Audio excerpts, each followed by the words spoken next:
Our moderator tonight is casting director Richard Hicks, president of the Casting Society of America, who will introduce our guests. Thank you. Thanks very much.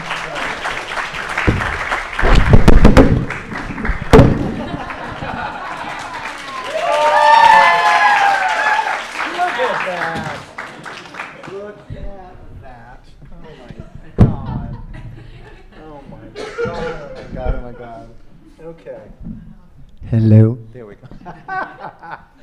Hello, as he said, my name is Richard Hicks, and I'm a casting director for film and television, and I'm the president of the Casting Society of America right now, which is our professional organization, or CSA, which are the initials that you often see after a casting director's credit on a movie. First off, thank you to the New York Film Festival and to the Film Society of Lincoln Center for hosting us. When I was asked to do this, I jumped at the chance because I'm always eager to talk about casting, because I find casting is one of the most important and yet least celebrated and kind of least understood crafts that go into making of a movie. Now everyone, you all have your favorite movie moment. Think of that moment. Usually as an actor in it. And those moments are the things that we all remember about film. You know, where an actor is on the screen and some sort of magic is happening, where the actress, say, is nailing it, you know, and they're funnier, or they're more moving, or they're charming, or they're sexy, or powerful, you know, in a way that you totally feel and that is you know, a complete and full and better expression of the writer and director's intent than even they imagined, and yet they're revealing something of themselves in that moment. Those are the things which I've spent a whole career kind of chasing and advocating for. And the casting process of audition, of discussion, of making offers, of advocacy, and of negotiating is essentially, for me, like a meeting place, kind of like this, where the script and the role meet the intention of the writer and the impulse of the director for the first time, where the director and writer can hear their words for the first time, and where the rubber meets the road, and where they see if something, you know, that sounds good in theory really resonates when an actor is interpreting it. It's that kind of electricity and the kind of power of that connection that happens only in that moment, which is something that I find incredibly invigorating, and it's always changing. It changes each time you meet a new actor, or the director is a different type of director than the last person you worked with. It's a fascinating, ever-changing matrix. Speaking of fascinating, I'd like to welcome our two guests. First off, here, let me do my papers. First off, she's one of the casting directors of Kelly Reichardt's film Certain Women, which is playing at this year's festival. Her other films include Todd Solond's Life During Wartime, Judd Apatow's Trainwreck, television's Louie for FX, and Inside Amy Schumer. Please welcome casting director Gayle Keller. I'm so glad you didn't trip. Oh my, you knew what to do, yeah, or not to do. And I'm also excited to have with us today one of the casting directors of Kenneth Lonergan's Manchester by the Sea.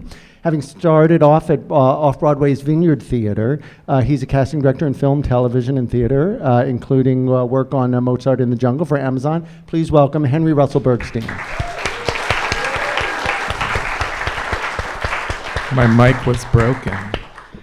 So, I'm so glad to sit down now. Welcome. How did these films come to you? I did Certain Women for Kelly Reichardt with Mark Bennett, who had done Kelly's previous film, Night Moves. Got it. And Mark was in Los Angeles, and Kelly was in New York, and I was in New York. So, you know, Kelly wanted someone in New York to help with the casting, as well as Mark, who was in Los Angeles. So he was auditioning actors in LA and sending the tape? Yeah, so I was auditioning actors in New York, and Mark was auditioning actors in LA. And when we started the film, Kelly actually had already gone to Montana. So she was already there scouting locations, so she wasn't in New York. So all the casting had to be done via videotape. That's an old frame, right? Reference. Yeah, right. Yeah. Right. On tape. And that's something that I think is true now in a way that it wasn't. In that somebody's in one city and the director's in another and the actor's in another. How do you navigate the intensely technical requirements of trying to get the auditions around and get people to put themselves on tape? I think it's an interesting thing now that like there are options available. Like I was doing a movie in Indiana set in a prison, and I was holding an open call at the prison. At the same time, I was asking actors to self-tape from New York City, and you kind of pick the best one of each of those. I think it's a fascinating capability that we have now, because we get to choose from people who are in the room or people who are across the country. Yeah, I think it happens more than it used to, of course, because we have the capability to do it. So I was auditioning actors at the same time. Some actors who were not either in New York or in Los Angeles were self-taping and sending their auditions to us. So But is that true for like the star, like Kristen Stewart wouldn't audition? No. The leads of the film were attached to the film before to help with the financing, which is sort of a reality of independent film. So they were attached. Kristen, Laura Dern, Jared Harris, and did that happen before you got on? It did happen before Mark got on? we were doing that as well. And how does the process of trying to attach a star like Kristen Stewart Very slowly. So how does it happen? It's the bane of our existence now. I think, to some extent, it's just there's that chicken and egg game of we want stars attached to get the financing, but agents are very protective of their stars, and they're like, we don't want them to commit to this movie unless it has the financing. And so, and some directors and scripts warrant people jumping in before things are totally greenlit, but other projects, unless somebody flips over a script when they read it, they're like, well, come back to us when you have the money, because we don't want it to fall apart when our client is the one attached to it. Right. We did have, I think for our movie, we did have the money. So when we approached someone like Kristen Stewart, we were able to say, we're going to go, this is when we're going for the film, and we want her, and will she commit to it? So. And that's one thing which I think is a kind of a gift of working in independent films that are of quality, because you get to, like I'm doing a movie with Catherine Bigelow, and all I have to do is say, it's a Catherine Bigelow movie, and a lot of things happen because of it. Right. And similarly, like Kelly Reichardt or Kenneth Lonergan, you can say it's that kind of movie, and people want to engage in the process in a way that they may not to if it's somebody completely unknown. Yeah, and I think with the stars, it depends on their schedule. Yep. Because it's usually not a big payday for them. Yeah. So it's got to be a project that they really feel passionate about. For example, Michelle Williams had already done a couple of Kelly Reichardt movies, so she was very eager to do another one because she loved working with Kelly, so that was easy. Jared Harris he wasn't as familiar. Kelly wasn't as familiar with Jared, and I don't know if Jared was as familiar with Kelly. So we had to get the two of them to, understand each other. Understand each other to make that leap. Did they have like a sit-down meeting after he read the script? They never had a sit-down meeting, no. He read the script, and we showed Kelly some of his films, and then luckily he said yes. Got it. So that was it. Would you, Henry, would you say working with Kenny Lonergan on a movie like Manchester by the Sea is a different process than it might be with other directors with whom you work? Each director has a very specific project. Doug has, I've worked with Doug for almost... Doug who? Doug Abel, sorry. I've worked with Doug Abel for almost a decade, and he cast Margaret for Kenny, and they've worked on plays together at the Vineyard and things. So he has a long-standing relationship with Kenny, and they understand each other. Kenny also, he's married to an actress. Right. He's acted. He comes from the theater, so he has a very strong understanding of actors and a sympathy, empathy, both. And so a lot of the directors that we work with, even when there are actors in New York, a lot of the process is actually taped firsthand because they are so sympathetic to actors that they don't want to be in the room with someone that they're ultimately not going to cast. Yeah, I found that to be true recently. Because they genuinely love their performances, but if you're just not right for the role or they see it some other way. So a lot of the stuff happens on tape first, and even if they're in New York, we show stuff on tape initially. And how has that changed what you do? I can tell you, for me, like the requirement to be this isn't exactly right, but like the need to be a good director as a casting director has kind of increased, because what I often do is the tape is the only thing that the director is ever going to see, not the meeting part, not the person in the room part, and often they're casting off of this tape. So I find I do the scene until it feels like real for that person.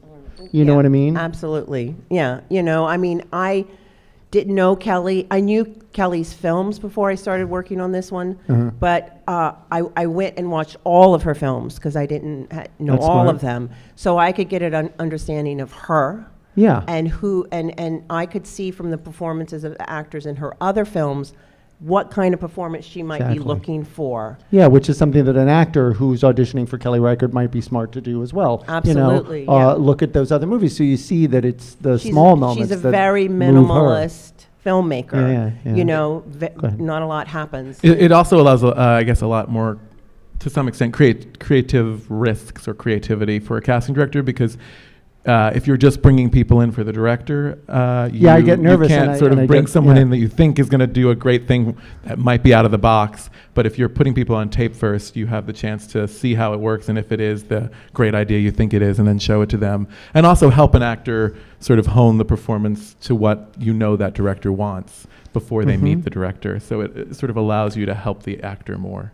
Yeah, it's double-edged because at the same time you lose the kind of point of view of the director in the moment, and sometimes they're capable of going, you know what, actually the arc of the scene is this, and so you do or don't get that moment with them. So talk to me about what would you say is like the most fun part of being a casting director? Doing panels at New York Film Festival. Yeah. I feel Trick question. I feel unable to speak because I don't have a table over my legs. I love something wrapped around your ankles. I love meeting people, dealing with people, and you get to meet all variety of people. You do very specific searches sometimes for people that you would never sort of walk by on the street, and sometimes you meet. You don't actually, people are always like, did you meet any famous people today when you go to like dinner parties or family holiday things? Yes. And I'm like, not really. I mean, not someone that, maybe someone from TV or something, because famous people don't necessarily audition. And that's not appealing to me. The only person I've ever gotten starstruck is that years ago, Kathy Lee Gifford was in the waiting room because her daughter was auditioning. Awesome. She was auditioning for The Last Airbender, and I opened the door to go get the next person, and I saw Kathy Lee Gifford. I was like, "Oh my God, it's Kathy Lee Gifford!" Was Hoda with her? And I normally don't lose. I really am not starstruck. Maybe Barbara Streisand would do that to me, but so it's not about the famous people, but you sort of deal with people. You get to help people. You get a little bit of directing. I think I told you this when we were talking about it earlier. I went to film school and I got my MFA, but I hated being on set. It was just, I liked being a director, but being on set is long and boring in my mind. So there's a lot of waiting around, but you get the best elements of directing and working one-on-one with an actor and being part of that creative process and helping them do their best and matching people up to stuff and just, being with people. I love the kind of sociological aspect of something, which is one of the things I liked about the kind of length of a movie casting as opposed to being in a television series, which is more ongoing, because you kind of like are asked to dive into a whole world and kind of get the vibe of it, and what's the vibe of the actors that you're going to need, and like how much, like sometimes real people are what you want in the movie. So like, you know, I was in Schenectady about a year ago casting a tiny little movie with all these like former Steeltown dudes, you know, and then I was in a prison 6 months later casting What is prisoners. this prison movie you keep referring to? Some with Jeffrey Wright in it, and you know, and some professional actors, but like no others, you're not. And you know, there's like you know, actors being truthful, and there's real people being truthful, and the actors aspire to get to that real person truthfulness, and when they are able to, like Jeffrey say, it's the best of both worlds. But like sometimes one thing is more important than another. Like for a small part of a movie of a person in a steel town, it was perfectly cool to have the real version of that because the acting of the scene wasn't, you know, didn't take a lot of actor skill. It just asked them to be honest, you know, and so like you were able to make it sing because you put the right color right in there, I guess I'd say. And sometimes funny is what's required. Like I was doing a Curb Your Enthusiasm, you know, and you need guys and gals who are good at improv, and that's not always true. Is that, how would you say casting for like Kelly Reichardt differs from casting for Louie? Well, you know, Louie we don't do any improvising for Louie, ever. It's ever. It's like what he wrote is what he wants everyone to do. So people think that we do improvising, but we don't. So they're kind of similar, actually, you know, in a weird way. I mean, because they're both very truthful. They're very small. both writer-directors. Uh-huh. I mean, you know, Louie's an actor and Kelly's not, but I think a writer-director is someone that is so clear about what their vision is and about what they want, and the word is so important to them. Yep. You know, so in a way, they were actually very similar. That's trippy. Yeah, it is. You know, and I mean, Kelly's not necessarily Who's funnier? Well, Kelly's very funny. Oh, okay. She is very funny. If anyone saw her talk after her movie, she and this movie, this Certain Women, I think has a lot of funny things in it. Okay. You know, which is unusual for Kelly, but Louie is pretty funny. Yeah. So like when you have somebody in your head or that you've auditioned, say, that you love and you think is right for the part, that you think, that's the one I hope they choose. How do you get to them choosing that person? I mean, it's interesting. I sort of started out weirdly in the studio at Warner Brothers Studios in casting as a manager of casting. I mean, I started out at Fox and at Manhattan Theater Club, but quickly was at Warner Brothers. And there is sort of, that's casting by committee. It's a different thing. I mean, series regulars are cast by a ton of people. First the network approves them, or the studio, and then the network. But you do sort of, that job taught me some tricks. You do sort of put a group of choices together, knowing that you want one to be picked, you know, politically. So, you know, there might be 4 great people for a part. You want one, 2 are okay, and the 4th one is really great, but you don't really want them. You would not put the 4th person on that list. You would just put the other 3, right, so that the best gets a chance to shine. I mean, this is when you send this stuff off that the creative team has already signed on, and you want to hopefully get the network and studio to sign on. And in this modern era, you're not, you know, you used to send actual VHS tapes. We talked about how you would dub from tape to tape. Oh, yeah, but now you send links, and different links have different formats. But you know, when you send auditions to directors, you do have the people you really like and think are really great, and you don't know necessarily how quickly a director is going to go through a link, or if they're going to look at the first few and not make it to the end. Yeah. So you sort of, you know, put your choices where you think they're going to shine the most. But it's also a dialogue with the director about why you like somebody, or you know, what you think they bring to a role.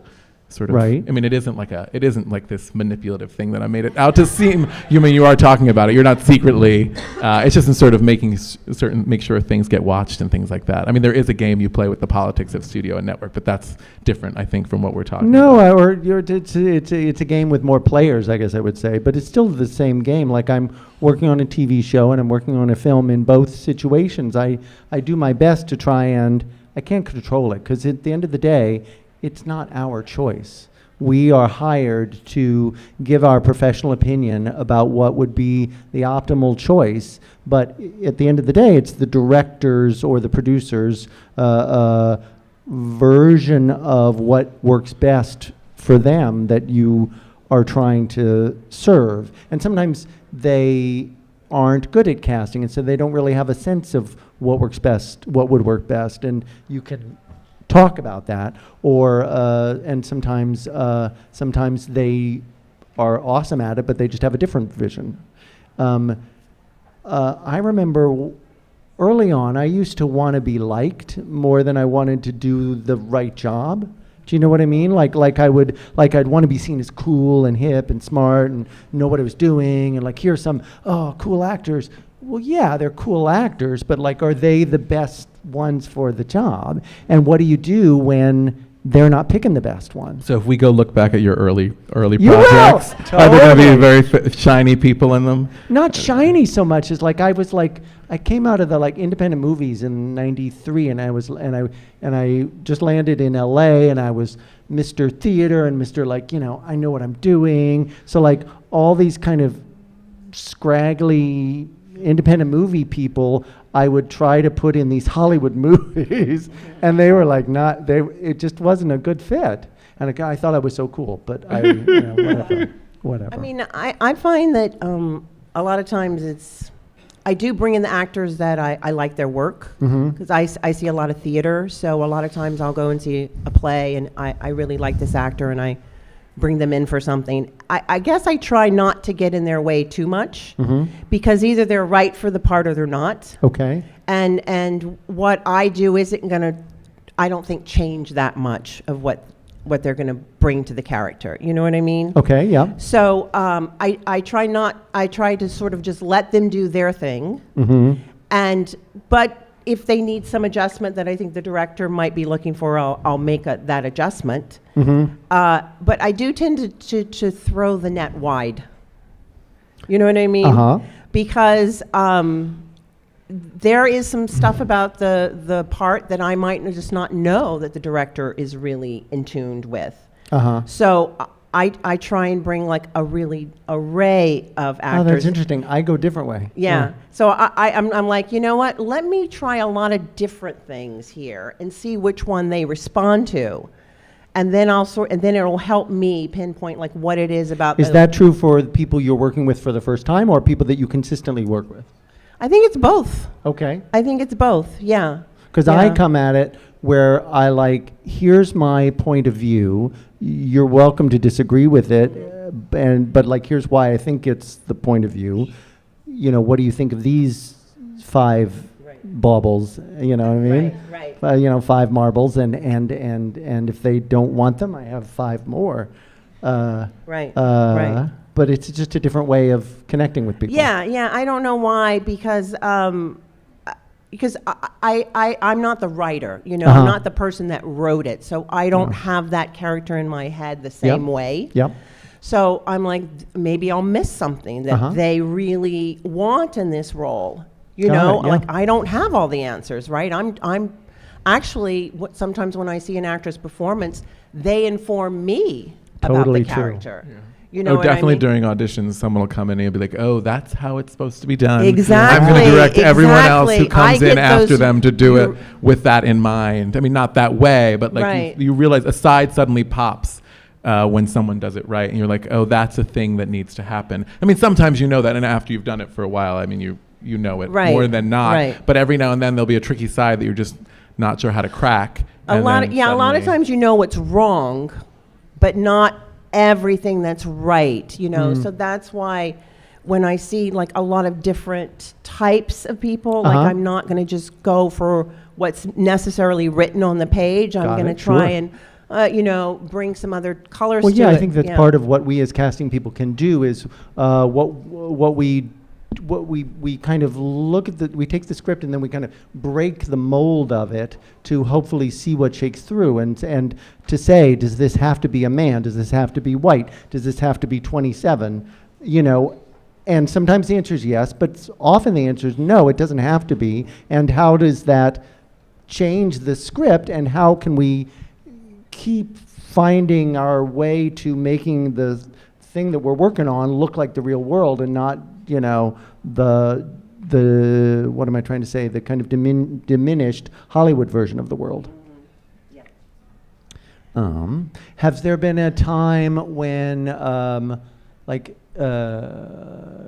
can you think of an example of when an actor came in and blew your mind at an audition and it kind of revolutionized the way you thought about a part? Or where like it kind of exploded it into something and all of a sudden it was awesome? Not exactly Okay. like that, Uh-huh. but I have met actors for the first time Yeah. and been like, wow, this Mhm. person is, who are you? I always like where did you come from? And when that light goes off and when you feel that, then... and it might not even be for that part. Yeah, right. That's the trick of it. It might just be like, wow, this person is really talented. Yes. And if I try them for that part and they don't get it, I will definitely remember them again. Totally. Yeah, right. And then- I'll actually never forget them. Right.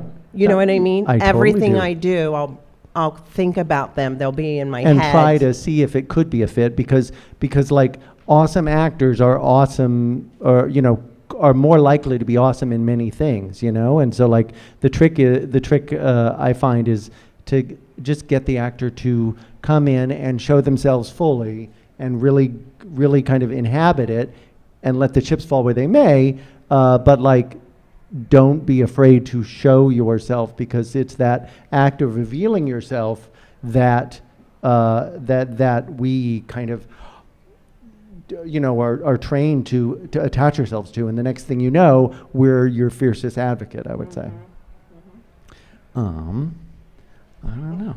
I don't know. I was talking to you earlier that I don't. I think of like a lot of what happens in casting, you don't like to share, right? You don't want to share because it's I don't watch reality shows like American Idol, at least the beginning part, because the audition process, which people find so entertaining. Oh, I is know. a I little can't too watch that real. either. You've been in rooms where things have gone. I mean, as you go along, I think you have less awkward moments because you know the actors you're calling in and you know they're going to be good to a certain basic level.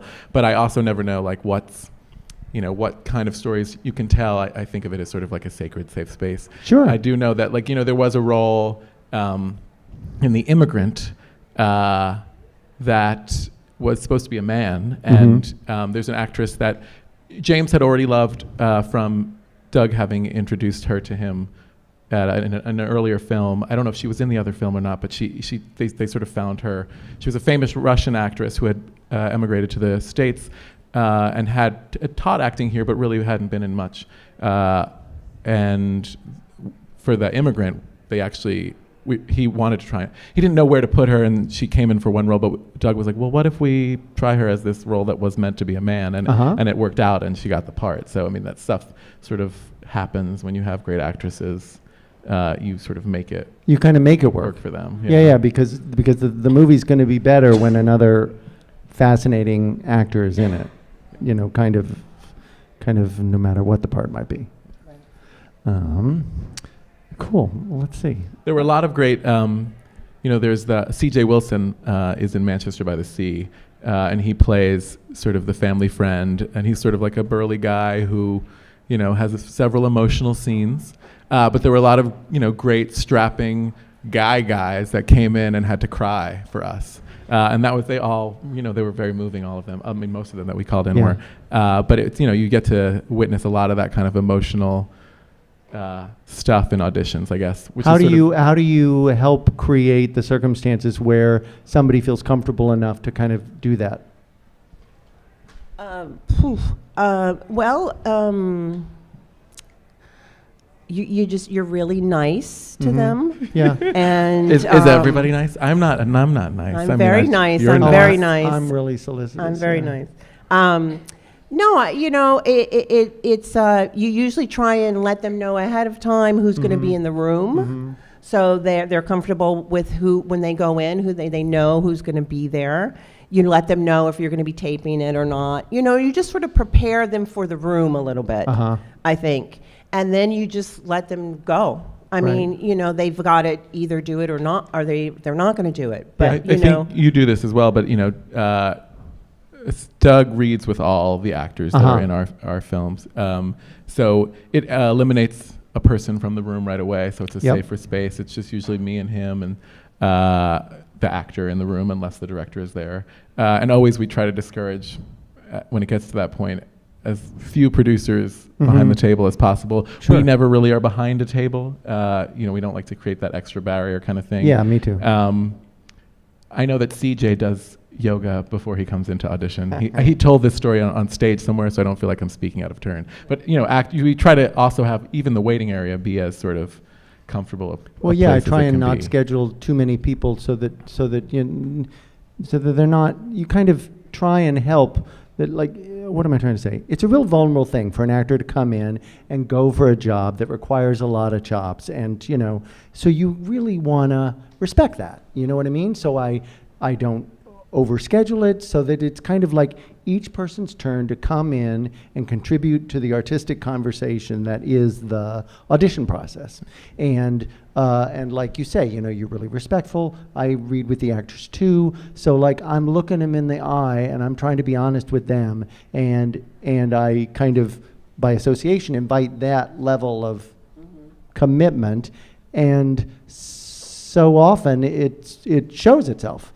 Because you're there for them, and their actors are so appreciative because it's such a kind of weird, vulnerable, but ambitious moment for them because they want auditioning is just such an artificial thing. It's a theater director once said, it's auditioning is terrible, but it's like the only option really to get sort of it's part of the reason I think why casting is so important. I mean, we see it, we get to know an actor's body of work, we can talk about it with the director. A director's getting to see these 3 scenes in an artificial setting where they suddenly come in and have to do the scenes right away and not have sort of the prep time. I mean, not that you have that much prep time on set, but a director comes in and they get to see these slices. Part of being a casting director is knowing a person's body of work and being able to say, I've seen them do this and this. They can bring that color to it. They can, you should not just look at this moment in the room alone. Right. Be aware that they're capable of these other things that they've done. Oh, bless you. And like, how often would you say what do you do to find actors you don't know? Theater. I go to the theater all the time. How often? All the time? I go twice a week at least. I go to comedy shows. I go to UCB. I go to stand-up comedy. I go to the Pit. I watch a lot of television. I go to the movies. All Seeing that. stuff It's is fun. such a It's fun. Yeah, you have to see. You have to watch. You have to. Yeah. Movies, It's trippy because TV, it'll absorb as much as you want to give it and more. Like in this modern world, you can always be looking at somebody's some scene they put on tape with their friends, or some British sitcom, or there's the internet has kind of expanded the responsibilities of our job and the possibilities of our job, but it's also made us brain dead because there's not enough time to watch what's available. But that's why we're so lucky in New York Yes. City that we have theater, because there you can see a full production. You don't just see someone's scene in a TV series. You get to see what someone can do with a character from beginning to end in 2 hours. And if someone can hold your attention in the theater, they definitely can hold your attention in television and film. That's what I believe. Well, yeah, it's a skill of kind of directing themselves in a way. I would say 75% of the people that I bring in for auditions are people I've seen in a show. Got it. Yeah. Yeah, that's a lot. Yeah, that's cool. That's impressive. Let's open it up to questions. Does anybody have any questions? Now, I'm supposed to tell you that there's a microphone, and because this is being recorded, everybody should say their question into the mic first. Have I done that correctly? Very good. So I'll start, well, is it just the one mic? And over. Well, Great. I'll start up there since it's far away, and then I'll come down to you. Yeah. Well, maybe, is there someone over here? How about that guy first, since he's near the microphone? And then, can you hand it to that guy, and then we'll do you. Yes, sir. Cool. So this is for all of you. The question is like, how do you sign on projects? Like, do you get phone calls, or are there certain producers or directors that you want to work with? Is it the story? We get asked this at every panel, Gayle. You know, we get, you know, people call you sometimes with random things. It's all ways. I mean, people usually reach out and say, I have this project, would you be interested? Depending on how busy we are at that moment, I think we would read it or be like, you know, is it finance? I mean, have you other work that you could show us a clip of so we see, you know, like, I mean, I think the two of us at least, I think are pretty easily accessible, but. Yeah, I mean, for Kelly's movie, actually, I was working on a TV series, and the costume designer also had done all of Kelly's movies, and she said, you know, she recommended me. So, you know, so it's a lot of times you get a recommendation from someone, or they see your work, you know, like they'll see my name and a credit and whatever, and then they'll reach out. You know, I have an agent. I don't know if you do, but I have an agent, and they'll call my agent and send a script or whatever. Or a director I worked with will say, so-and-so is doing a film, meet that, you know, send me an email, would you be in? Or you know, sometimes agents or managers will recommend you for a project, you know? And conversely, like sometimes there are people that you're dying to work with that you kind of reach out to and say, I'm available if you ever want to hire me. Yeah. Okay, that guy. Now So, you, and then I'll do a lady. I'll do you. this is a question about Louie, but it might apply in general too. But on Louie, there's a whole host of stand-up comedians who play cameo roles, and in many cases, they're playing sort of loosely fictionalized versions of themselves. So I guess, what's the audition process like for those roles? Do they come in and audition? Has anyone failed auditioning to play themselves? People do. I did Curb Your Enthusiasm. People came in and were supposed to be who they were. Some of them couldn't do it. Like Todd Barry and Nick DiPaolo, they were just, Louie said they're doing this. But there have been some comedians in Louie's, like, I want you to read them to see if they can do it. And some of them haven't been successful. But I've still brought them in for other stuff because now I know them. Mm-hmm. Like Lynn Kloppitz didn't get a Louie, but she ended up getting something else I was working on. Playing yourself can actually be like the really hardest thing, because the traits that you might be known for, actually to replicate them when you're reading another person's lines is sometimes tricky for people, and rhythms and stuff. So it can throw people. Got it. So that guy, and then her, and then I'll do you, because I said you. Thanks, Henry, Gayle, and Richard, for being here. Great hearing you guys. So, Richard, something you said in the beginning about your favorite actor and who's responsible for that when you imagine a performance. I wonder, as experienced casting directors, you guys are also expert in characters. So, what is the creative process of working with the filmmakers or writers in the sense that this character, this cast choice for this character may not be right? Is that the kind of things you guys get involved in characterization when you look at something, and also diversity and inclusion wise, that okay, you say this, but why not a woman for this part, or why not a brown or black person. I mean, just to say, like, so creative and socially, is that something you guys get involved in, or you just step back? Or, can you share is some the short experience? answer. I mean, yes. I mean, the CSA itself actually has, initiatives to encourage diversity as an industry. But we also, I think we are, directors are asking us our opinion, but also we've seen, the way certain kind of casting goes and doesn't go, and how you can actually be more diverse. So we are able to sort of like bring people in and show them that it can work, even if they don't. I mean, Yeah, and New York is such a diverse city that if you're shooting something here, it just makes sense. You know what I mean? Mm-hmm. If you're not going to show that diversity of the city, then you're not really being true to this place. But the same token, for Kelly Reichardt's movie, for instance, was shot in Montana, and there were not a lot of people other than white people there.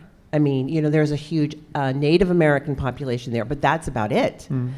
So she was sort of, in a way, kind of tied to the place and having to show, represent the place in the film. So it's different. Sometimes it depends on what the film is about and where it's being shot.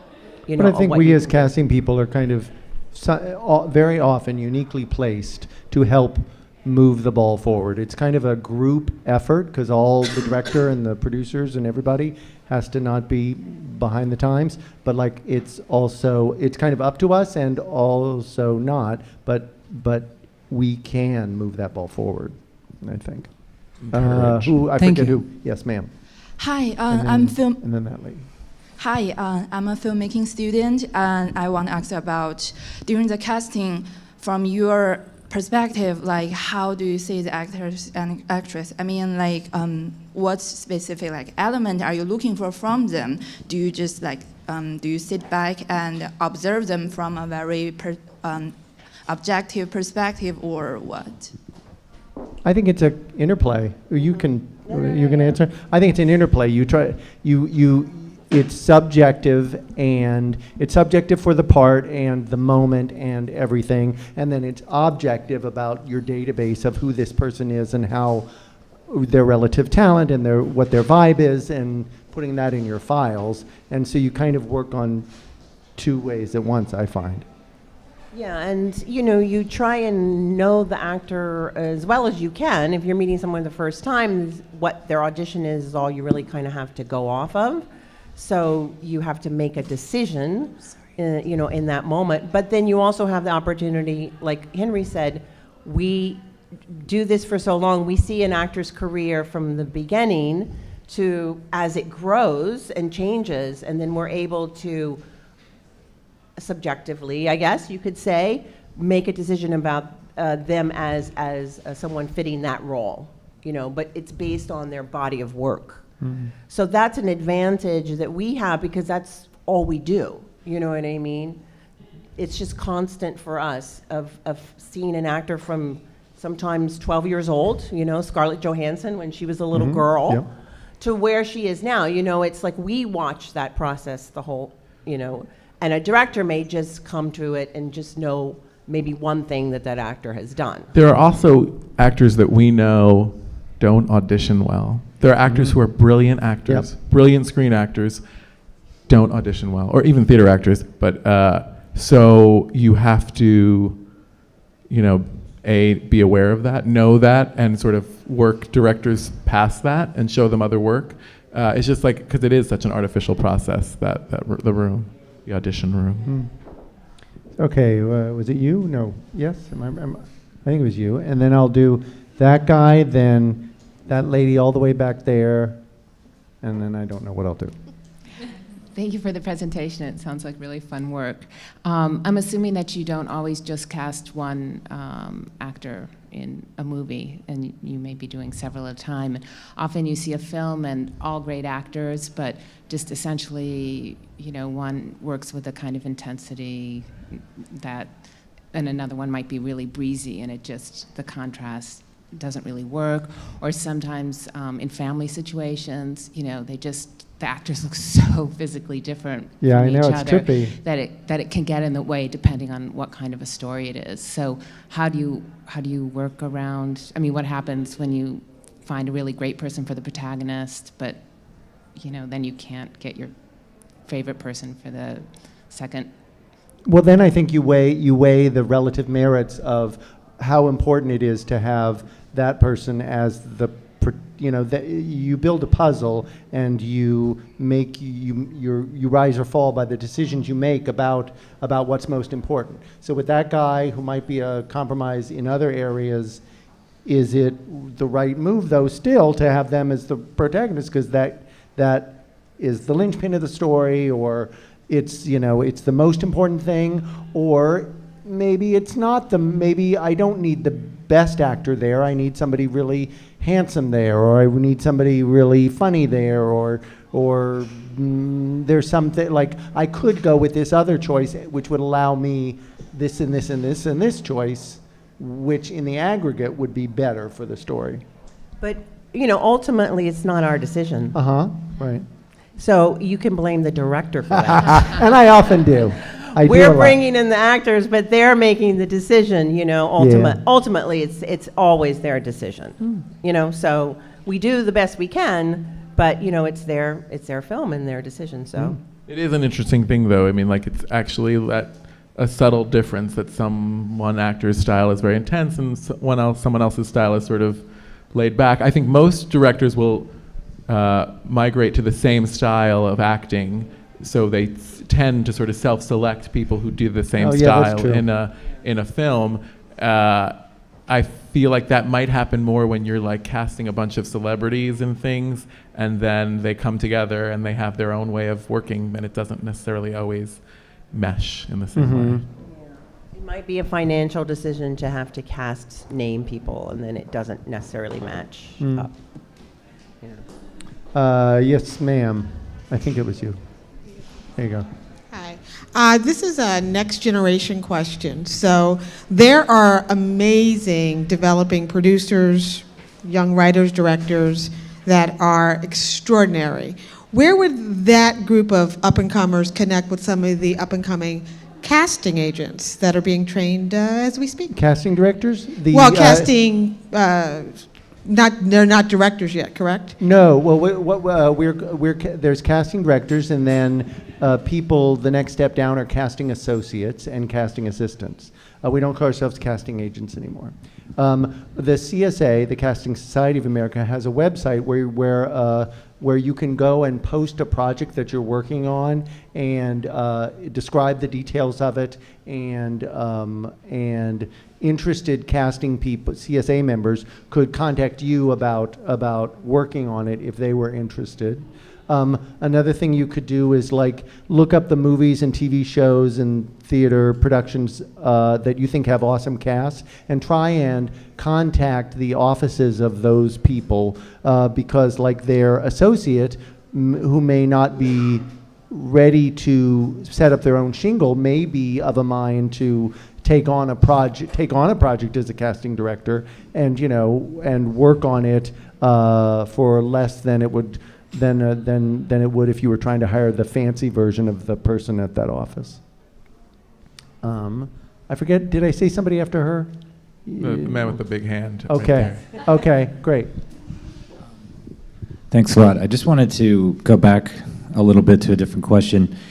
It's not often the casting of the non-top line stars sort of hits the news, but with Tim Burton's comments about reading a script for his new film and not seeing why were there no non-white actors in the film, and he said, well, I just didn't see a need for it, right? And it wasn't indicated in the script. And I'm just curious if you guys could speak to,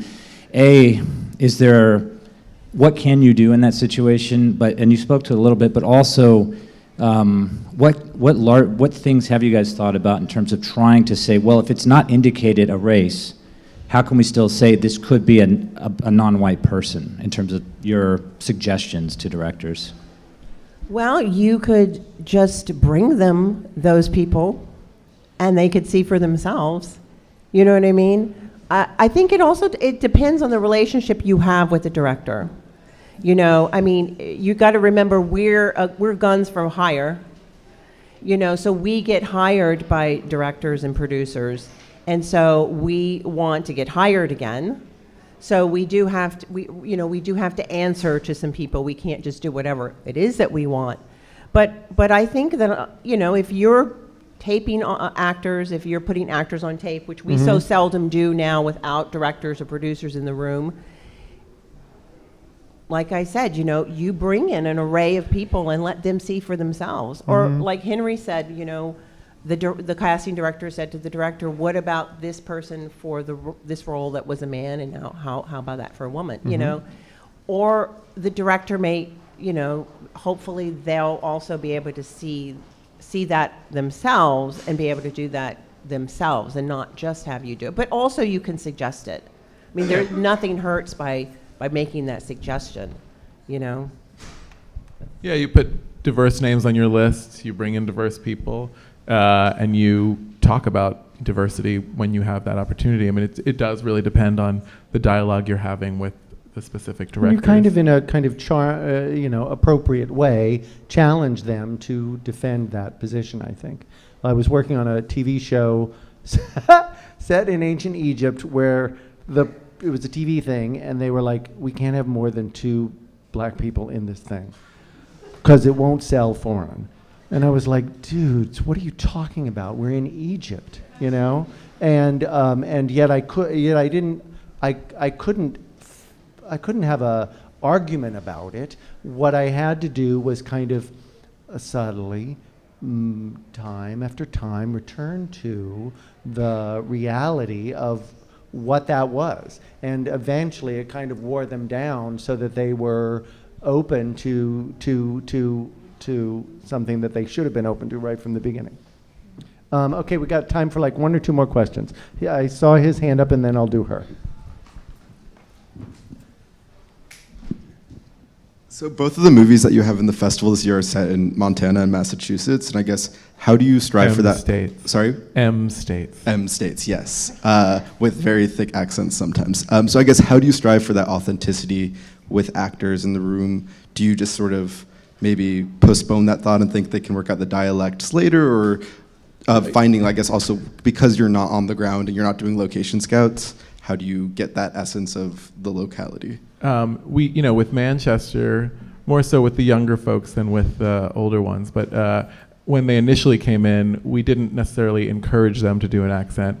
I'm trying to remember the timeline in my head. We saw a lot of people, but at some point in the game, we asked them, when they were further along in the process, we asked them sort of to prepare different characters. The Manchester accent was very important to Kenny, and it being specific to Manchester. It is not a Boston accent. It's even more specific than that Boston accent. And also Casey, and knowing that area and knowing the accents. So that was something that we were very aware of. Again, I think initially the important thing was finding the best actors. And then when you had culled those actors out of the larger pool, then sort of seeing them try on the accent, and some of them floundered and some of them soared. That's cool. Yeah, and with Kelly, she accents never really came into play necessarily, but one thing that she would do is she would send Mark and I photographs of faces that she really liked, and faces of people from that area, because she was there scouting and stuff like that. And she'd say, I want them to, this is a look that I like. She wouldn't say, I need someone to look like that person, but there was a quality to their faces. There was just like a simplicity to them in a way. And so when I was bringing people in New York, I had those faces in my head, and I was trying to bring actors that did have something that was similar to what I thought her look was. And then when they did come into the room, it was also just trying to make them be very simple in the way that they delivered the lines, And then we did find this amazing Native American actress who played the role of, what was her name? Well, the actress's name is Lily, but she put herself on tape in Montana, because that's where she was living, and just she just like did a self-tape, and then sent it to us, and everyone just like kind of fell in love with her. How did you find her? What was the means Well, of that? it was, we put out a breakdown, is what you do when you get Was she an actress with an agent in Montana? She was an actress with an agent. Uh-huh. She had been in another film. Uh-huh. I think she had done one other film. So we put out a breakdown, and all across the country, actually, we were getting. Did you do Actors Access or just the managers? We didn't and do everything? Actors Access. No, we just. And did sometimes I've done agents. Facebook searches, or we do like I was looking for a 200-pound 12-year-old boy, and I solicited at overweight camps and children's acting camps and stuff, and you use your brain to see like where could a person who's like this be. And and that's part of the fun of what we do is it kind of Mommy groups on Facebook. yeah. There's everything. Twin out groups there. on It's all Facebook. out there. There's lots okay. of groups on Yes, Facebook. ma'am. Oh, here it comes from that side. Thank you. What are your thoughts on typing for actors? Is that smart? It's so funny. I Yeah. taught a class. I'm going to jump in on this because I Sure, sort of, go ahead. and you guys I can want that. feel free to disagree with me. I was teaching somewhere, and they had a curriculum towards the end of the 4 years of their bachelor's degree where they were taught types, and they did a lot of studying of their own types. In general, I think it's good for an actor to be able to talk about themselves. I can play parts like this. I see my career as someone like this. I think that if you type yourself and then say, oh, I'm not going to go in for that, I'm not that type, or this is my type, and you hold yourself to that, you're only going to limit your opportunities. A casting director may be calling you in for any number of reasons. It might not be that role ultimately, but they want to see you read that because that's what they're reading for, and they have you in mind for something else. So in general, I think typing sort of, if you try to type yourself, it holds you back.